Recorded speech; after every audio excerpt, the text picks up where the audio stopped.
Hi everyone, I want to introduce the book of the week today and I want to do some of this strategy. Does anybody remember?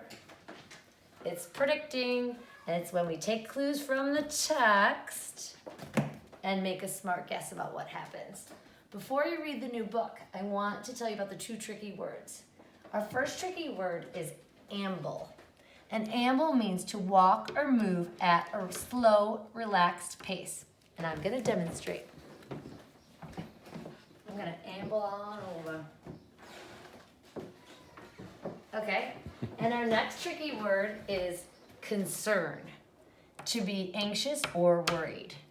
And sometimes when people are concerned, they might have a face like a worried face. Okay, so when you hear those words in my story, I want you to give me the I agree with you sign, because you saw the words. Our book today is called A Sick Day for Amos McGee. Philip Steed is the author. So what did he do? Right, he wrote the words. His wife, Erin, is the illustrator. So what did she do? Right, she drew the pictures. Before I open it, I want you to just look at the cover, and you heard the name, A Sick Day for Amos McGee. And before we even read, let's make a prediction. Tell a grown-up what you think this book might be about. Okay, let's read. A Sick Day for Amos McGee, written by Philip Steed and Erin Steed. Amos McGee was an early riser. Every morning when the alarm clock clanged, he swung his legs out of bed and swapped his pajamas for a fresh, pressed uniform. He would wind his watch and set a pot of water to boil, saying to the sugar bowl, "A spoonful for my oatmeal, please, and 2 for my teacup." Being belly full and ready for the workday, he'd amble out the door. Every day, Amos waited for the number 5 bus. "Next stop, City Zoo," the bus driver would call. 6 a.m., right on time, he'd reply. Amos had a lot to do at the zoo, but he always made time to visit his good friends. City Zoo.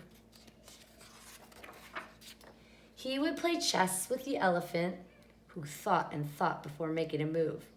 Run races with the tortoise, who never ever lost. Sit quietly with Penguin, who was very shy. Lend a handkerchief to the rhinoceros, who always had a runny nose. And at sunset, read stories to the owl, who was afraid of the dark. One day, Amos woke up with the sniffles and the sneezes and the chills. He swung his achy legs out of bed, curled them back again, and said, "Ugh, I don't think I'll be going to work today." Meanwhile, at the zoo, the animals waited for their friend. The elephant arranged his pawns and polished his castles. The tortoise stretched his legs and limbered up. The penguin sat patiently all by himself. The rhinoceros was worried that his allergies were worsening. The owl perched atop a tall stack of storybooks, scratching his head with concern. "Where's Amos?" the animals wondered. Ooh, my Post-it says stop. And let's make our predictions. City Zoo, and it says later that day, ... And this is where I want you to pause. Ask a grown-up or pause yourself. My dog's gonna go crazy. And I want you to think about, and I want you to draw either on your own paper or if you have the printing page.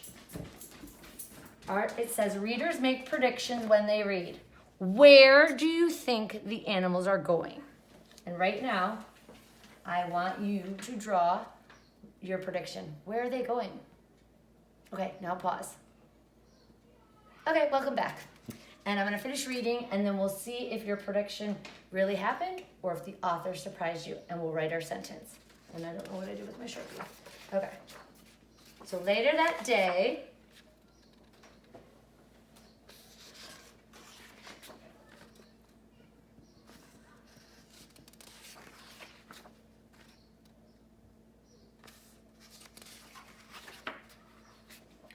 hooray!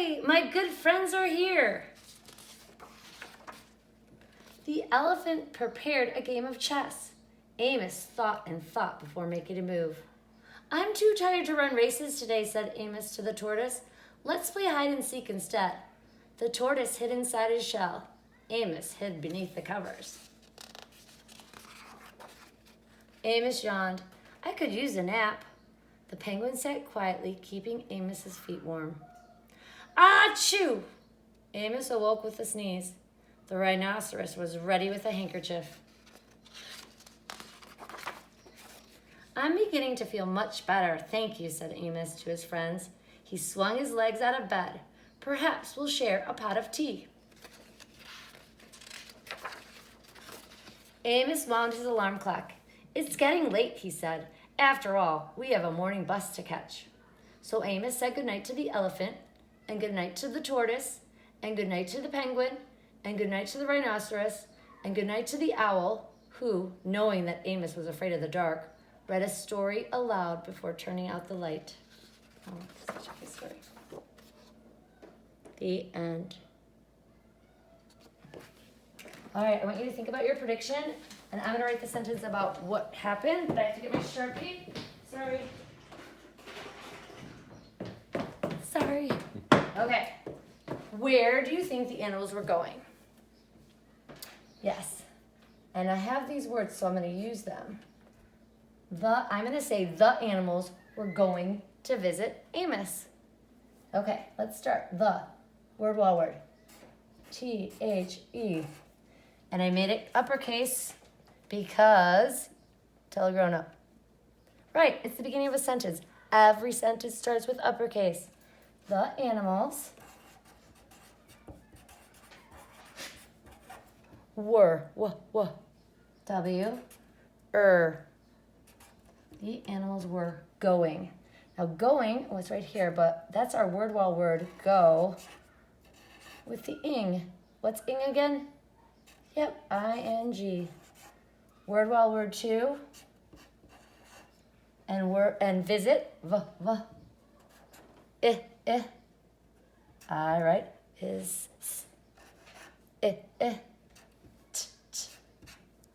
And then I have Amos's name up here, so I'm just going to copy it. The animals were going to visit Amos. And don't forget, thumbs up if your prediction was correct, or the present if she surprised you, or he, Philip's a boy. That's it. Good job. I'll see you tomorrow. Bye.